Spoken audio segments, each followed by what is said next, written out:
your next witness in the courtroom. Thank you.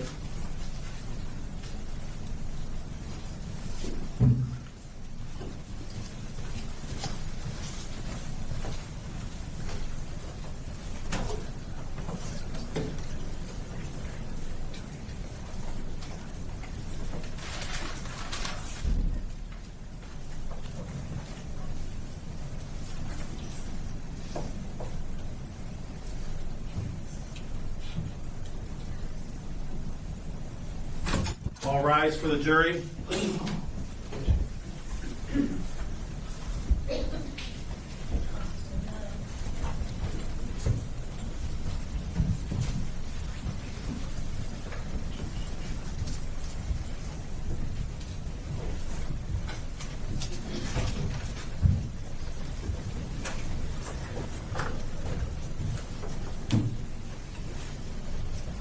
may be seated. Okay, Mr. Newman, our next witness. Thank you. You are calling Officer Burrell. You gotta go around this way, sir. Raise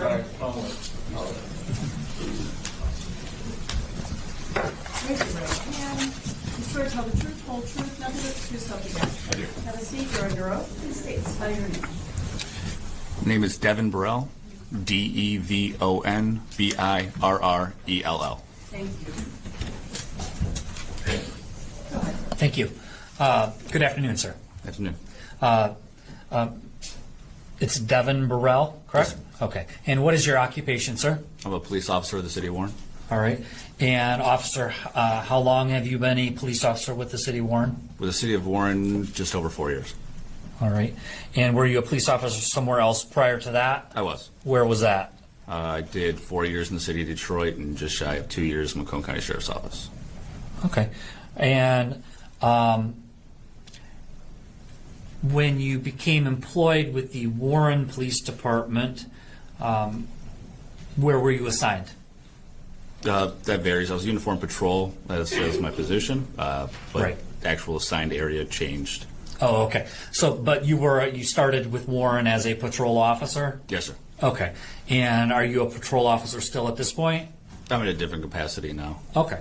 All right. Well, I want to take you back to around the date of September 29th, September 30th of 2024. Do you recall, obviously, an incident that occurred on that date that brings you here to court? I do. Okay. Back on that particular date, were you working with a partner? I was a field training officer. I did have a probationary officer with me. Okay. And who was that? I was Officer Anise. Okay. And what is a field training officer? I act as a guide or a trainer for new probationary officers that are hired on. Depending on the step they're in, it's teaching, testing, getting them ready for solo patrol. Okay. All right. And in this case, you had been assigned to be the FTO to Officer Anise. That's correct. All right. When Officer Anise came to be your trainee, if you will, you were aware that he was not a brand new police officer out of the academy, though, correct? Correct. All right. So you knew he had experience already as a police officer? Yes. All right. Oh. When you were working with Officer Anise on that particular date, were you on patrol? Did you actually go out on patrol with him? Yes. And were you the driver or passenger in your patrol vehicle? Passenger. When you were working with Officer Anise on that date, do you recall where you were prior to the crash that brings us here today? Not the exact address. I was close by in the area, just east of Schoenherr, in Okay. Topher area. Okay, just east of Schoenherr. All right. And where did the crash occur? Schoenherr and Sherman, to my understanding. Okay, in the Schoenherr and Sherman area. Yes. Okay. When you were on, so had you been previously dispatched to a location east of Schoenherr somewhere at that point? Yeah, when the initial notification of the flak hit had come out, I was on a radio run. We were finishing up. Like I said, I don't remember the exact address I was at prior. Right. We were leaving that run and then responding over to that area. Okay. Do you recall the nature of that run that you had been on? I think it was like a mental health check or something. Okay. It was, All right, very good. But you had basically finished up on that run. You indicated when you heard the be on the lookout call? yes, sir. Okay. When you heard the be on the lookout call, do you recall exactly where you were at the time? Somewhere between being in the house I was at and out to the car. I believe I was still in the house when we heard it because I had said something to Officer Anise, like, Okay. to make sure he was aware of it. All right.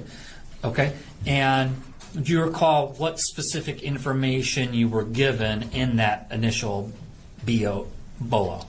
The broadcast was saying that there was a flock hit for a stolen vehicle, with the Jeep saying 2 guns were inside the vehicle as well. Okay. All right.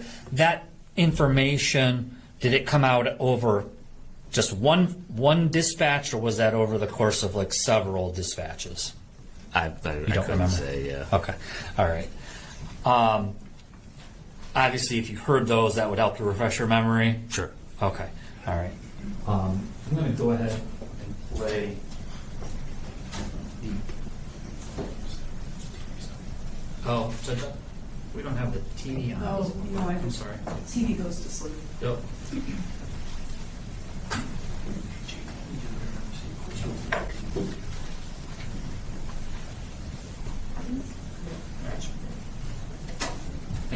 So I'm going to play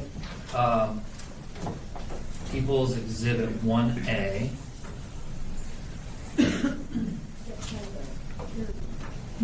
2024, 4:56:37 a.m. You offer a block hit for a stolen vehicle, the black Jeep Grand Cherokee, Schoenherr and 10 Mile. Southbound Schoenherr from 10 Mile, license plate is 2 Paul Robert Moore 96. Again, on a black Jeep Cherokee and you all. All right. You've had an opportunity to hear was that the initial, do you recall that being the initial be on the lookout dispatch that you heard on that date? Yeah, that sounds familiar, yes. Okay. All right. And so when you received that BOLO, what information is pertinent to you at that point as a patrol officer? For any flock hit? For or that some particular flock hit. particular? From that particular flock hit. What would be pertinent to me? Correct. How close I am and if I can respond to that flock hit would Right. probably be the first. Okay. All right. And where was the location of that initial flock hit? Schoenherr and 10 Mile. Schoenherr southbound. How far away from you, where you were at when you received it, was Schoenherr and 10 Mile approximately? About 1.5 miles. Okay. All right. So you were fairly close. Would you characterize it as fairly close? Yes, sir. Okay. And so when you initially get that flock hit, what did you do? When it was broadcast, to the best of my knowledge, just telling Anise or making sure that he had acknowledged that as well over the radio, and then started heading towards where, I guess, just Schoenherr, towards Okay. Schoenherr, because it was going southbound, and obviously we're a little ways out and not in our car yet. Okay. All right. And so you get into your vehicle and did you begin driving towards Schoenherr? Yeah, Anise was driving the vehicle, but we You were did the drive passenger. on Topher towards Schoenherr, All right. And so what direction on Topher did you go? westbound. All right. And when you got to Schoenherr, what did you do? I remember just holding, waiting to see if the car had passed by. I think we anticipated that we were ahead of the vehicle. I'm not 100%. I know we held maybe for a second at that intersection of Topher and Schoenherr. Okay. All right.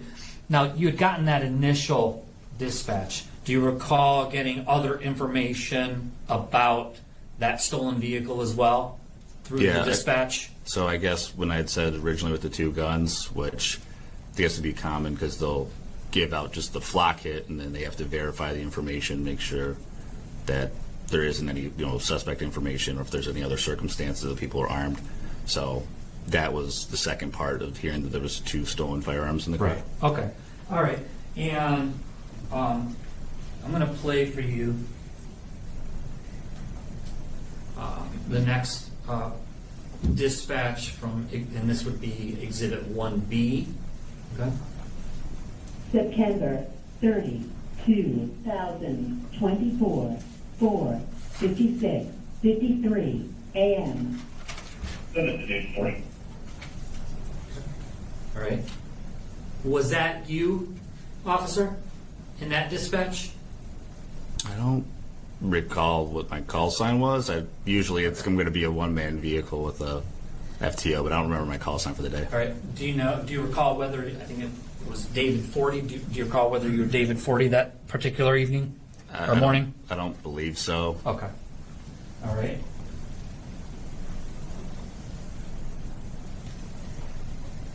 I'm going to play Exhibit 1C. September 30, 2024, 4:56:57 a.m. Was that the dispatcher Yeah, it sounds like the dispatcher acknowledging. responding? 10-4, was it? Yeah, Okay. What does that mean? just acknowledging the transmission. I should play for you Exhibit 1D. September 30, 2024, 4:57:22 a.m. So it's the one out of Sterling Heights. Okay. So now, you heard that particular dispatch, correct? Yes. Okay. And so was there additional information given out at that point? Oh, I mean, at that point, it's just stolen out of Sterling Heights. Okay. So that's information that vehicle had been stolen out of Sterling Heights? Yes, sir. Okay. All right. Did that have any significance to you at that point? It did. Okay. How so? We had been on the lookout for an ATM theft crew that was in the city of Warren. We had received intelligence earlier that day that the suspects were in the area of northern Warren and in Sterling Heights. Okay. All right. And so after getting that information, September 30, 2024, I'm sorry, this is 1E. 4:57:28 a.m. There was also 2 M&T shield guns in the vehicle that were entered and stolen as well. and so that was the dispatch, obviously. Did you get further information then Yes. about what was stolen with the vehicle? Yes, sir. Okay. All right. And then just should play for you 1F. September 30, 2024, 4:57:50 a.m. Just hit southbound Schoenherr and Groaning again. Okay. You heard that Yes, dispatch as well? Okay. And that was an update on was that a second flock hit? Yes. Okay. With a new location, correct? Yes, sir. Okay. And what was that location? Grossbeck and Schoenherr. Okay. Groesbeck and Schoenherr, where is that in relationship to 10 Mile and Schoenherr? Under a mile, about a half mile apart. Okay. Groesbeck and Schoenherr, is that south of 10 Mile and Schoenherr? Yes. All right. So when you get that new location, when you get those dispatches, where are you? The dispatches we just heard, where are you at that point? Like I said, I couldn't tell you exactly pinpoint from the transmissions, but from when they started, I was leaving that area westbound Topher to Schoenherr. So I Okay. couldn't say exactly where I was at each radio transmission. It took time to get to the car, get in, and start driving. Okay. All right. And I'm going to show you what's been in.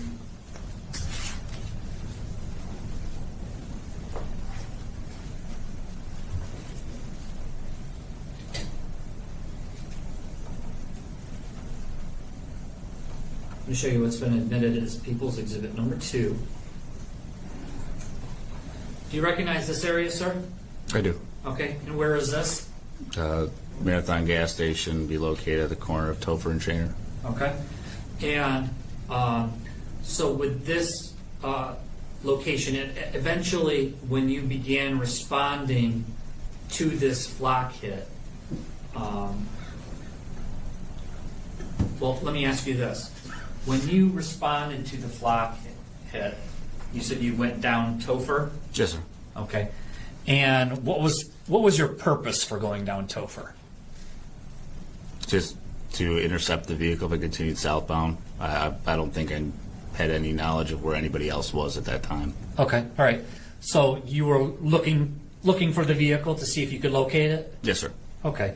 And at that time, were you aware that there were other officers on duty, on patrol in that area?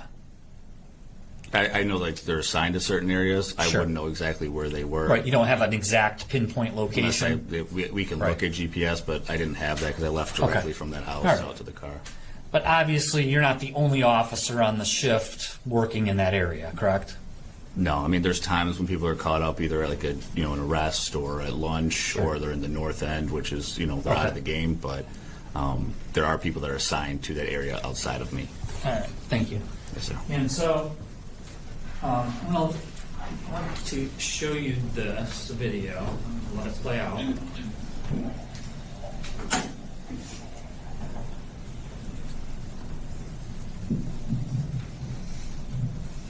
The road that vehicle just passed by on, what road is that? The one that went off frame. Right. That's Schoenherr. Shane, okay. That vehicle would have been traveling which direction? Do you Southbound. Southbound.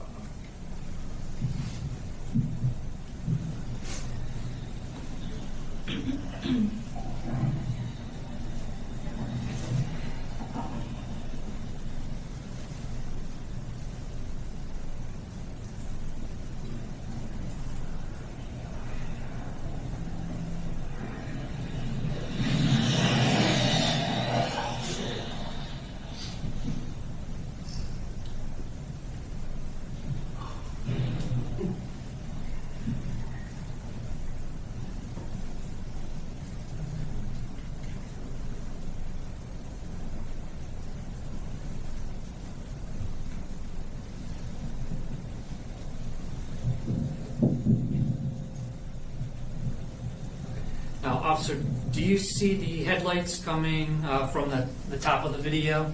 Yes. All right. What road is that? Topher. Topher. Okay. And that vehicle would be going in which direction towards Schoenherr? Westbound.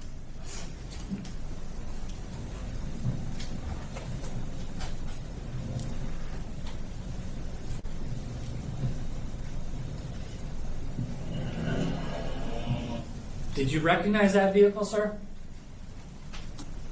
It resembles the police. I mean, I can't really see that well on the video, Okay. but it looks. I know you're looking at a I know tiny the little screen there, aren't you? screen. Maybe it would help if you Yeah. turn around. Yeah. But Like the Explorer. okay. All right. And would that have been your vehicle responding? I would to guess. the Volos? I would guess so. Yes. Okay. You weren't aware of any other police vehicles that came down Topher and responded at that time? No, at that time, no. All right. So when you do you recall, when you got to Topher and Schoenherr, which direction did you go then? Southbound. Southbound. And when you went southbound, where did you go to? Just north of the accident scene. Okay. All right. So when you drove southbound on Schoenherr, did you come upon the accident scene? I did. Okay. Prior to coming upon it, were you aware of this crash at all? Just moments before. I hadn't heard it or witnessed it. And then Officer Burke had radioed that they were in an accident. Okay. You heard Officer Burke over the radio? Yes. Okay. And do you recall where you were when you heard that? I believe it was right at Topher and Schoenherr. Okay. Basically, right as you're pulling up to that Yeah, intersection? there wasn't a long gap. It was while we were waiting for the car, and then that radio transmission came out. Okay. All right. And so is that why you immediately went kind of south on Schoenherr? Yeah, Nice made that quick turn, I believe, after that transmission. Okay. And so what did what happened when you turned southbound on Schoenherr? Tell us, what did you see? I guess what would have been the patrol car, I couldn't really tell because just the accident, what was going on. Denise was like, that's their car. I had saw the white Durango off the road on its side.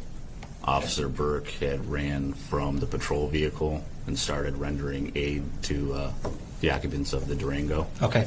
When you arrived, did you actually see Burke run over there to the Durango? I did. Okay. And so what did you do? To be honest, I was gathering what was going on. I shut off the siren, trying to understand what I was looking at, and realized the patrol car was turned around. Once I shut off the siren, I could hear that Officer Rodolfo was like groaning in the car, and he was trapped, and then I went over to assist him. Okay. And so you went to Rodolfo's location in his vehicle? Yes, sir. Okay. And where was he at in his vehicle? He was in the front passenger seat. Okay. When you got to Rodolfo, what happened? I just noticed he was hurt. He told me he thought he broke his leg, but at first he was just like kind of out of it, just making noises. Okay. All right. When you got to Officer Rodolfo in the passenger seat area, was he conscious? Yeah, not entirely responsive, but he was conscious. He was up. Okay. All right. And so after getting to Officer Rodolfo, what did you do? I sat by his side. I made sure to radio for additional units, advised dispatch that there was an injured officer, and just to send medical and the units that we had. Okay. And so did you stand by Officer Rodolfo at that point Yeah, until other units came to assist and I would things of that say for the nature? majority. When people came over, I would let them know I was okay with Rodolfo and just to go assist with the occupants of the Durango. Okay.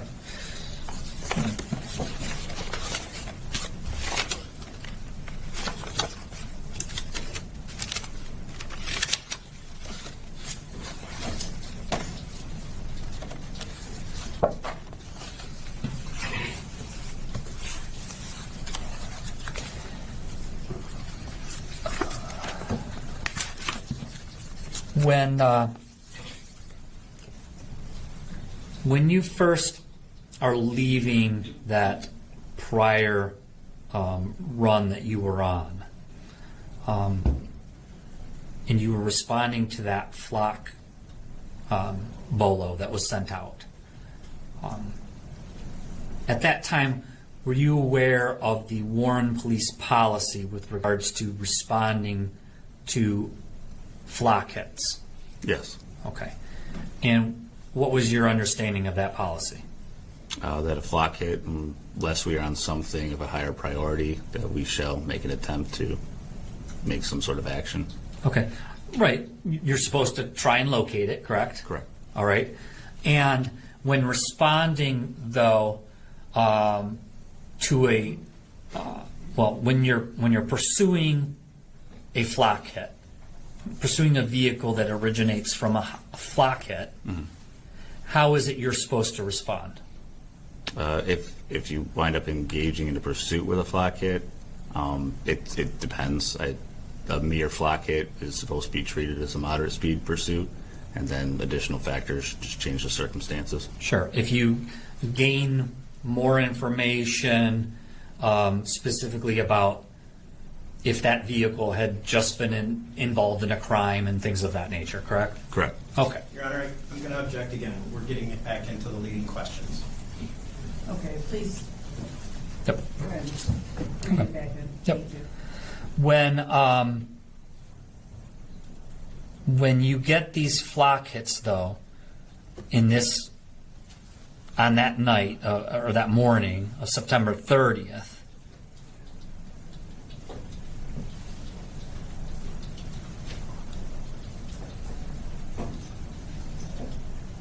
did you have any specific information that this particular stolen vehicle had been involved in any other crime prior to this crash?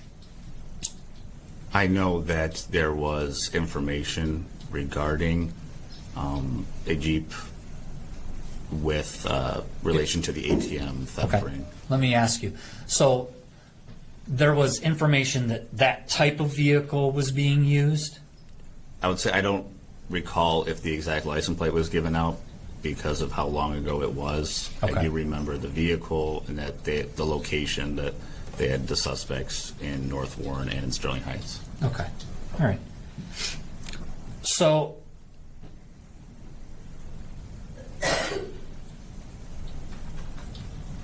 let me ask you, if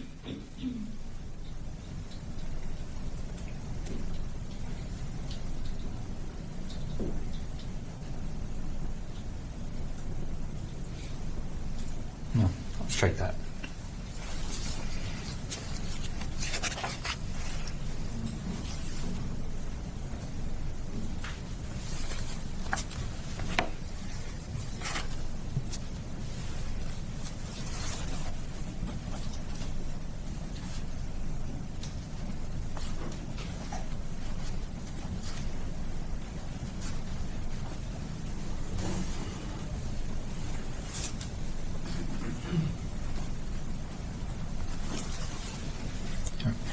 So after EMS, and I assume EMS eventually gets involved in treating Rodolfo. Are you still there at that point? Yeah. Okay. What do you do after that? Once he's like loaded in the ambulance, you're saying? Correct. I don't really know. I think I just kind of walked around and might have checked on Burke and looked for something to do. I'm not entirely sure. Okay. All right. Your involvement in the scene and the investigation at that point, you basically didn't have much more involvement at that point? Right, for being first responding, being Gotcha. supervisor on scene, I kind of took a back seat. Okay.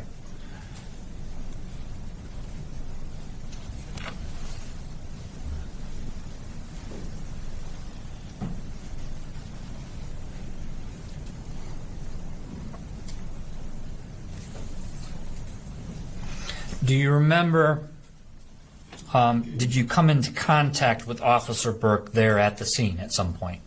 I did. Okay.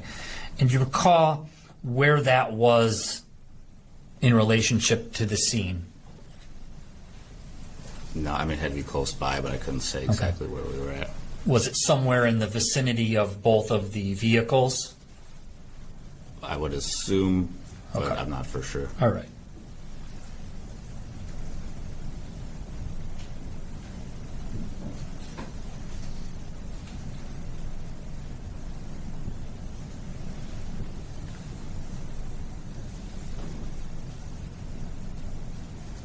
One second here.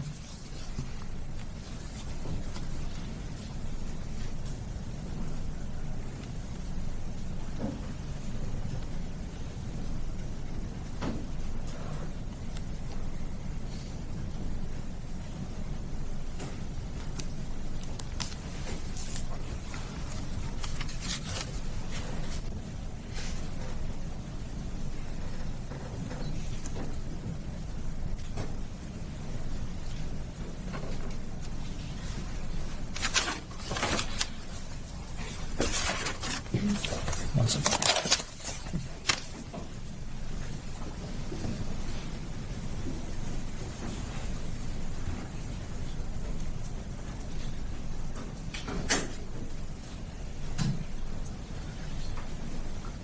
Okay, thank you. Anything further here? Thank you.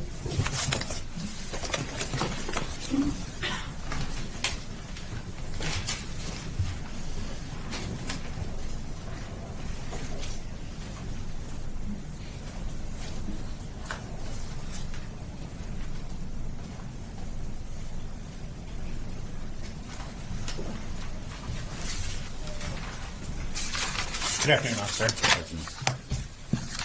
You said you've been employed for 8 years? Correct. With I think Warren if I did my math right, you've been a law enforcement officer for 8 years? 10. Okay, I'm horrible at math, just so you know. So I appreciate that.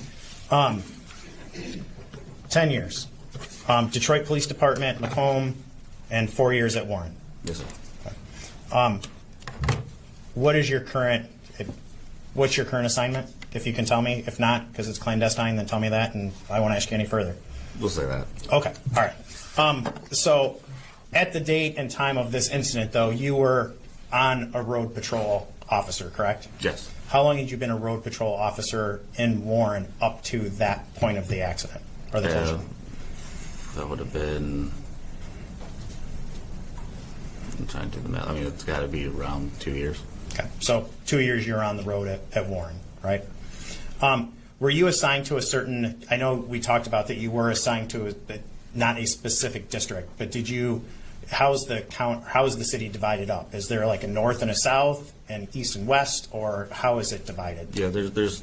I mean, we do separate it north, south, east, and west depending on manpower. I mean, we have designated patrol areas that break up the south end more into smaller sections, into quarters, and then there's north of 10 miles, a whole another quarter of the north end. So it depends on manpower, how much area you're going to cover, but we do sector off the city. Okay. Is there more concentration in the south or in the north, or is it an equal distribution as far as officers for the shift? It's divided more in the south. There's more individual patrol areas in the south end of Warren. Okay. And is that based on the fact that there's more, the intelligence is that there's more crime activity in the south? Yes. Okay. And on this date, you were a field training officer, FTO, for Officer Anise, correct? Yes. Okay. How long had you been riding with Officer Anise? I don't remember. Okay. Do you remember what stage he was in of his FTO training? I believe it was his third. I'm not 100% either. Okay. Can you explain when I say that? Because it's what the stages are, what FTO stages mean? Of course. So the stages are just how far along they are for being ready for being on their own as a solo patrol officer. So first stage would be they're brand new and you're getting them acclimated to the Warren policies, procedures, and things like that. Then you slowly just start taking off the training wheels. So by third phase, they're almost ready to be on their own, and then they get a final phase where you act as a shadow and you just watch them and grade them and make sure they're ready to go on the road by themselves. In phase 4, are you in uniform at that time? No, in phase 4, FTOs generally dress down in plain clothes to be there to still, witness what's going on and grade it and intervene if necessary, but that way the public isn't drawn to that officer and the officer just acts as if they're by themselves. Okay. So it's safe to assume that since you're in uniform on the videos and that he was not into phase 4 at that point? That is correct. Okay. As part of that field training, you're a two-man car, correct? I mean, he's a solo car, but you're there as an FTO? Correct. Okay. Is there a two-man car or two-man patrol at Warren? Yes. Okay. Is that routine on the night shifts? Yes. Okay. So even though he's in FTO status and being considered training as being a single officer, you're still working together in that car as a team? Yes. Okay. But you're teaching him and letting him take the majority of the work, the load. Right. We act as a one-man unless there's some sort of extreme exigent circumstances, but we are a two-man vehicle. Okay. But if there's a call or if there's an issue, he's responsible for driving, running the radio, writing the reports, taking the names of everyone at the scene, that type of thing. Correct? Yes. Okay. But have you operated in a two-man car without an FTO? Yes. Where you're not in an FTO position? I have. Do you split the duties when you're in that vehicle? Generally, yes. What is the division of work? Generally speaking, people are different, but the vast majority is just there's what they call the jump man and then the driver. So that'd be the passenger who works the computer. They're the ones who are primarily doing the interviews of the main person, taking down notes and writing the reports, while the driver is responsible for driving and everything with the car. The jump man will work the radio generally, while the driver works the lights and sirens. Okay. And that's a common practice? Yes. And that's determined between the partners in the car that day? Correct. There's nothing set in policy or procedure. It's just an unspoken thing. Okay. And is there, can individual officers request to work with the same person They can. routinely? Yes. And do some officers get assigned to the same area every shift? Yes. Okay.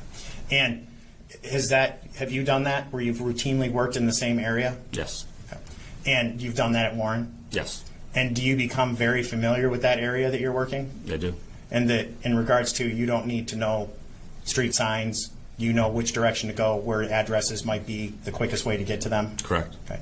And you know where the stop signs are, the stop lights are, anything of that nature, correct? Yes. And do you usually work the night shift when you're on patrol?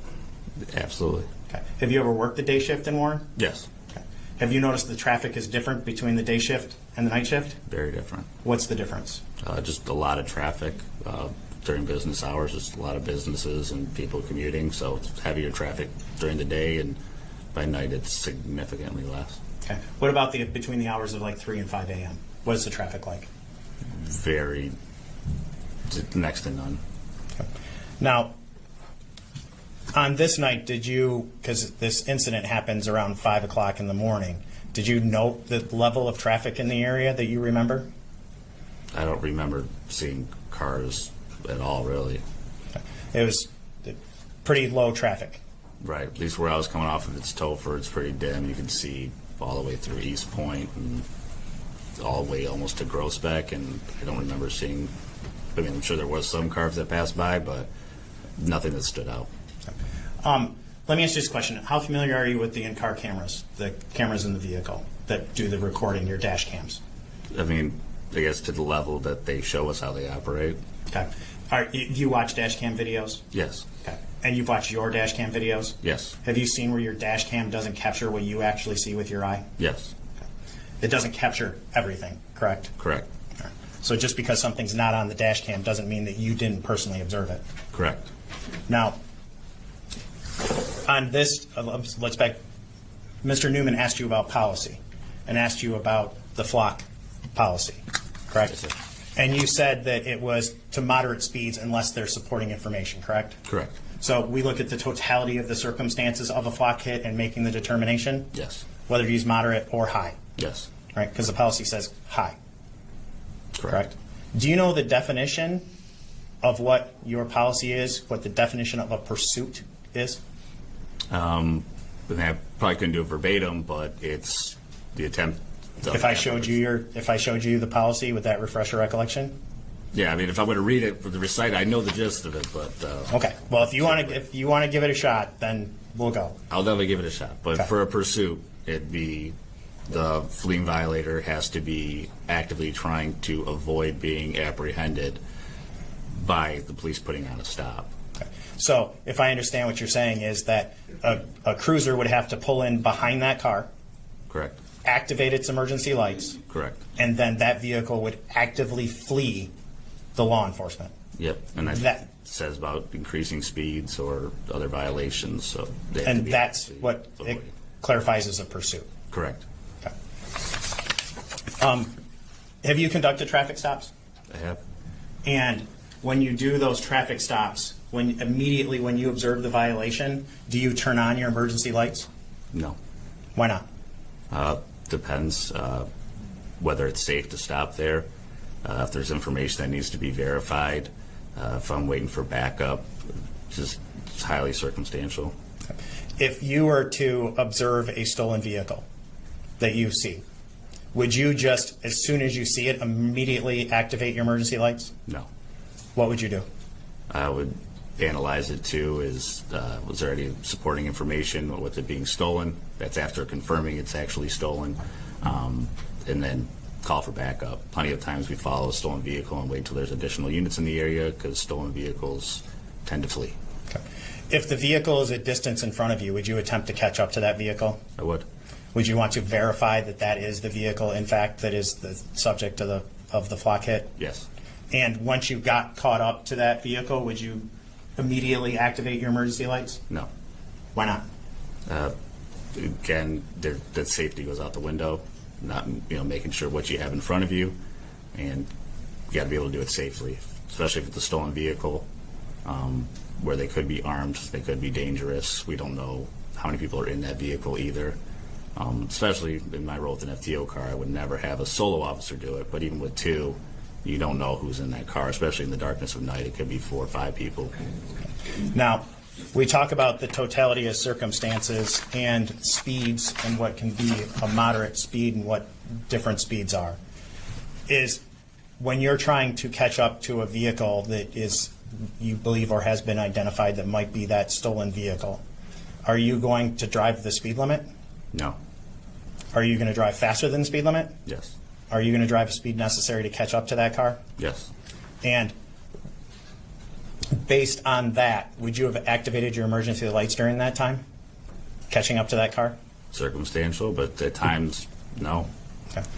So on this day, what time did you report for work? What time did you show up? I know your shift starts at 8, but what time did you show up? Show up to work, Yes. like to get ready. I'm sure around 7:30. Okay. And do you check your equipment before you go to briefing? Oh yeah, every day. Roll call, I guess Yes. it's called. Okay. And you do that for safety reasons. Correct. Okay. And so then you go to roll call at 8? Yes. And is roll call done in, like, you walk up, you talk to one individual, and they tell you, and then the next officer walks in, and then they brief you, or how does the briefing happen? It's just a group sitting, so the whole shift will be sitting in a room, and then whoever's in charge of the shift, our commander for the day, will give out assignments, let us know what to be on the lookout for, any pertinent information, things we need to do. And is there a hierarchy in the department in regards to patrol officers, you said command officers, but is there a hierarchy as to who's on that shift? Of course, like the command officers, that covers a group of our supervision, which could be either the lieutenant of the shift or the sergeants underneath him. Okay. And anyone give that briefing? Any one of the command officers, yeah. Okay. And sometimes do multiple command officers say different stuff? Yeah, absolutely. Okay. Now, I want to talk about this briefing on this day, September 29th, the day before the accident. Do you remember that briefing, No. generally? I remember information being brought up about the ATM theft crew, and I had received that information about the North Warren, Sterling Heights, but I don't remember a lot of the specifics. If I remember correctly, what you said is that the briefing you received about the ATMs was involving a crew that was using Dodge Durangos and/or Jeep Cherokees, right? Yeah, the crew is confirmed to be in a Durango before. They had multiple stolen vehicles targeting the Dodge products, particularly the SUVs, because they were taking ATMs. The week before that, we had constant briefings because they were a problem in the Tri-County area, and then specifically they had hit multiple times in the city of Warren. And was there information about the time of day that these operations or these criminals were hitting the area? They operated around that slow time when people aren't out, which is the early morning hours. Okay. And that was specifically relayed? Yes. Okay. And I think you stated that there wasn't a plate number, but that they were using stolen vehicles in regards to that, correct? Right. There could have been a plate number, to be honest. I probably wrote it down in a notebook 2 years ago. I don't know where that's at, but I just remember the information regarding the type of vehicles, what we're looking for in the area. Okay. And this briefing kind of stands out in your mind due to the circumstances that happened? Yes. Okay. So we talk about where you're at, and you're at a house on Topher, correct? It's somewhere in that area. Somewhere Yeah. on Topher, east of Schoenherr, Correct. correct? When you get the flock hit, it comes out over the radio, correct? Yes, When sir. you hear it? Yes. Okay. And the recording says that that notification by the radio happens at 5:46 and 37 seconds, is what the dispatch recording is. Okay. Did you, once you got into the car, did you personally pull up and look at the flock hit on the computer? I don't believe I did. To start staging the FTO program, Officer Neese has control of the computer, so he may have done that. I don't remember the specifics. I knew that there was some urgency behind that specific flock hit. Why was that? Because that vehicle, at bare minimum, was stolen the day of our shift that started on the 29th, earlier in the afternoon. We had that information when it got in, and the information we received with the suspects for the ATM theft ring were in Northern Warren and in Sterling Heights when the vehicle was just stolen from Sterling Heights. So you were informed when you arrived that the vehicle, this Jeep, was stolen that same day? Correct. Okay. And were you informed about any concerns or officer safety concerns with this stolen vehicle? The vehicle in particular, when the flock hit came out, was that there was 2 firearms in the vehicle. For the ATM theft crew, they were known to be armed. There's surveillance footage with them holding firearms at gas stations, the suspects on social media, and they were also suspects in a armed robbery. So there was a heightened level of concern relayed to you at this briefing. Absolutely. And when you look at the totality of the circumstances, is that why it was referred to as speed walking? You walked briskly from the house to your patrol car? Oh, yes. Even we were like wrapping up the call, and I was like, we have to go. There was definitely a sense of urgency to respond to this one. Is that based on all the information you had? Yes. If this would have just been a, hey, stolen car, be on the lookout for a stolen car flocked here, would you have put the same urgency on it? No. So as your urgency is getting into this car, what is your thought process? You're trying to get to intercept this, correct? Correct. Intercept this car? Correct. And you believe it's coming southbound on Schoenherr? Correct. Now, how many times have you used a flock hit comes in, correct? Yep. And you compare the time that's on the flock hit that comes into the computer with the dispatch that comes over the radio. Yeah, there's a delay sometimes. Okay. So it's not the flock hit that shows up on the computer would be more reliable in regards to time than the dispatch that's coming out. Sure. They receive notifications the same way that we do. It's going to be a reader's going to send a notification to a system and pops up to our computer the same way it pops up to theirs. So they could be occupied, or they could be doing numerous things I don't know, but then they have to pick up the mic and voice that. So if you were in your car, your cruiser at that point in time, and the flock hit while you were in your car, you would have seen it in real time, the same time the dispatchers were seeing it. if it's working as intended, yes. Okay. And after you hear that dispatch, as you said, a niece was working the computer inside the car, correct? Yes. Okay. Did you ever attempt to verify that whether the vehicle was stolen or not? Dispatch did that for us. Okay. And that was the rest of the radio transmissions we heard, correct? Yes. Okay. So what's your procedure then was to head to Schoenherr, Yes. correct? And you're looking for the car. Correct. This flock hit involving this Jeep could have gone any direction, correct? Correct. When you reach the intersection of Topher and Schoenherr, do you instruct Anise what to do, or do you let him make the decision as to what's going to happen? I think I just told him like to hold up when he got to Schoenherr, but he was in control. He made the call. I think like we weren't there for long, but the thing with flock is, other than judging by cameras, we don't know how fast they're going. Like you said, if they turn off on a side street, and with there being very light to little vehicular traffic, it was just more strategic, I thought, to just sit and wait. And working in your nights and working night shift, have you worked most of your career on the nights? Yes. Are you able to somewhat identify vehicles based on their taillights Yes. and based on what their make and model might be from observations of their taillights? Absolutely. And based on that, when you turn, or when Officer Anise turned south onto Schoenherr, you said that you had heard the radio call from Officer Burke at that intersection? Correct.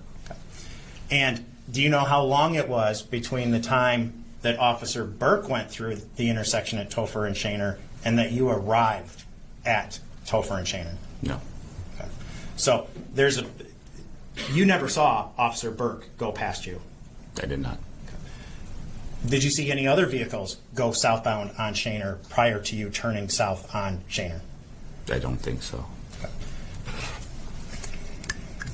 Now, when you arrived on scene, you said that you had to shut off the siren. Correct. Which siren were you speaking of? The one in the patrol vehicle with me and Officer Anise. So you had your siren on? Yeah, I don't know if it was accidentally turned on or like when he turned the lights on in the middle of the road and he got out of the car quickly. Like the newer ones will shut off the siren, but for whatever reason the siren went on when he got out of the car, so I reached back in to turn it off so I could hear. Were the emergency lights in your car activated prior to you seeing the accident? No. So your emergency lights, at the time you're trying to locate this stolen vehicle, you did not turn your emergency lights on? Correct. The lights were turned on after just for the traffic control because of the accident. Okay. Why didn't you turn your lights on the second you started driving around looking for the stolen vehicle? Because then the stolen vehicle would see me. And When you arrived on scene, you turned your emergency lights on for traffic control and then shut your vehicle siren off. Correct. Okay.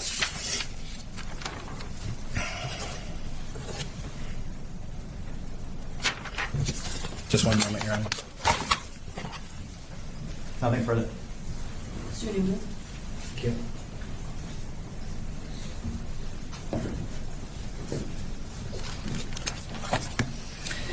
When you were responding down Topher, and we saw it on the video, were you going 100 plus miles per hour? No, it was not. No.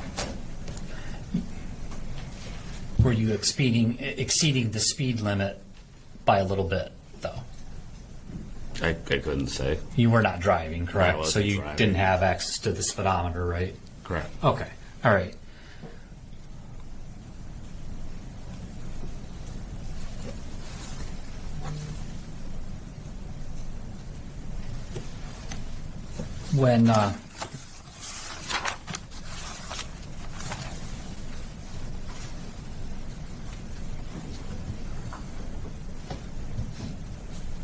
When you are looking for this particular stolen vehicle, did you ever see this particular stolen vehicle yourself? No. No. And at any point in time, did anyone call out over the radio that they had located that vehicle? No.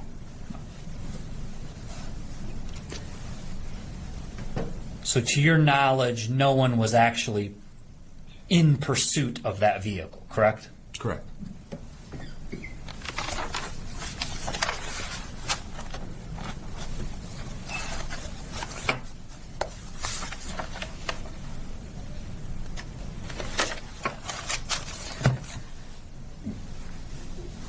When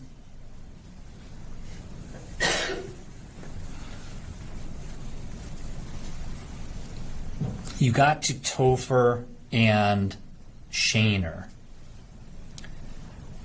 do you recall, when did you speed up?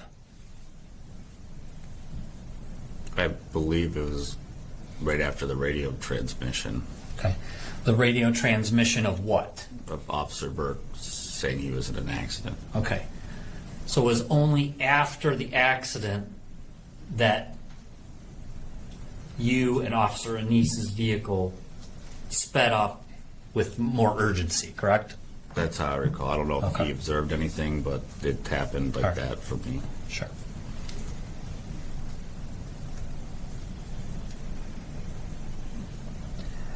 Do you recall when you left your previous run, did you ever check the computer to confirm any information through the flock system? I don't believe I did. But it's at that point in the FTO program, Officer Anis would be in control of the computer as well and trying to do solo operations, so All right. he may have, but I don't remember. Okay. When you got into the vehicle, when you got into the police vehicle, did you pull off right away? I think that's how I remember it. I think so. All right. And do you recall, was Officer Anis on the computer as he was driving down Topher? I don't think so. Okay.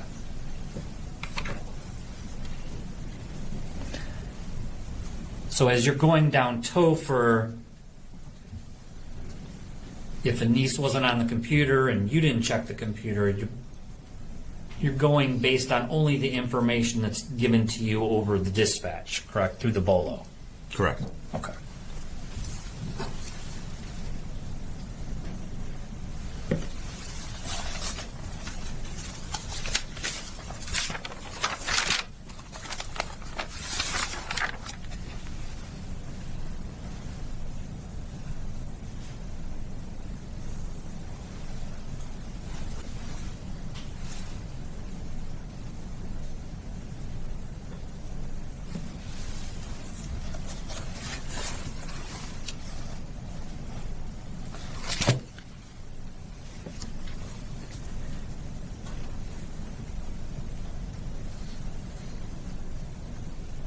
You indicated that on cross-examination that you will exceed the speed limit as a police officer under certain circumstances, correct? Yes. Okay.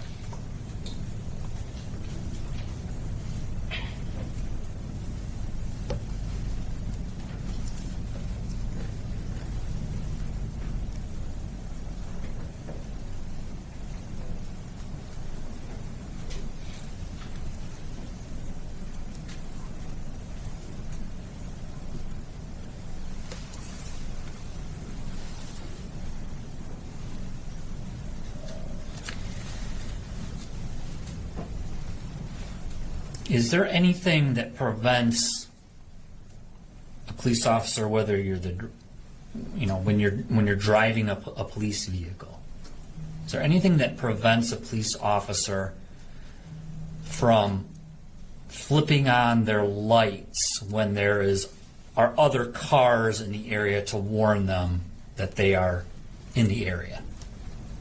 They physically know outside of a malfunction, but then there's circumstances where Right. you would deliberately not. Okay, right. Let me ask you, but is there anything preventing an officer from flipping on their lights if there's traffic in the area, but no stolen vehicle in the area? If I guess it's just circumstantial. Like if they believe that the vehicle is within sight or in front of them, if activating emergency lights gives away that element of surprise Okay. with potentially armed subjects, Right. then you wouldn't. Okay. Why would an officer flip on their lights when there's other traffic in the area? Not related to the stolen vehicle. Just at any time, Correct. just to alert of the presence of the emergency vehicle. All right. And why would you want to do that? You would hope that people get out of the way and allow the emergency vehicle to go through and to do so safely.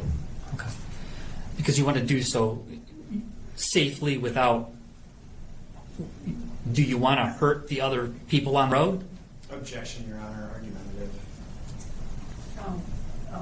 Go ahead.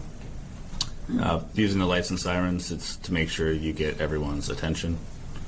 So that way, like I said, people can get out of the way for an emergency vehicle, because if there's an emergency going on, the police may be going faster than the speed limit. They may be just doing driving that wouldn't be deemed safe if other vehicles were around and not aware of it. Right. Thank you. Anything based on that? Yes. So we're talking, the prosecutor asked you about flipping your lights on and alert oncoming traffic, and you said that it would depend, and if I remember, the circumstances, whether there's anything to stop them from deliberately turning the lights on, and you started to say that the circumstances would dictate, and I don't think you had a chance to finish your answer, as far as to why an officer with oncoming traffic might physically have the ability to turn the lights on, but would not. Yeah. What would those circumstances be? There could be a bunch, like if there's traffic ahead of you, that would slow down because of your lights and prevent you from getting in that car. Just if that suspect vehicle would be able to see your lights as well. If you haven't closed that gap, they could take that opportunity to just, flee before you're even in a position to apprehend them. A lot of things, and then just from tactics, if these are offenders that want to take it to the extreme and they don't have backup and things like that, you exercise safety the other way too, is you don't want to start an unfair fight, even on our side. So you would look at the totality of the circumstances and what you're actually responding to or trying to do before making that decision. Absolutely. And there are times where you would and times where you would not, but it depends on those circumstances. Yes. Thank you. Hold on just one second.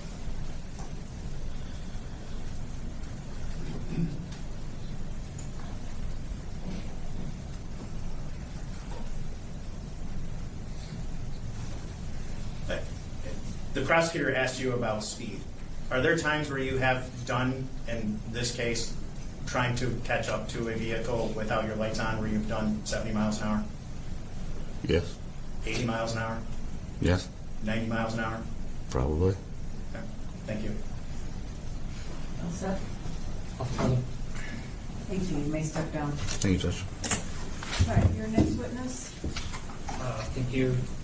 People are calling Officer Anthony Napoli, Your Honor. Okay, I'm going to ask the jury, we're all going to stand up for a 7th inning stretch while we get witness, since it's after lunch and we all want to stay awake.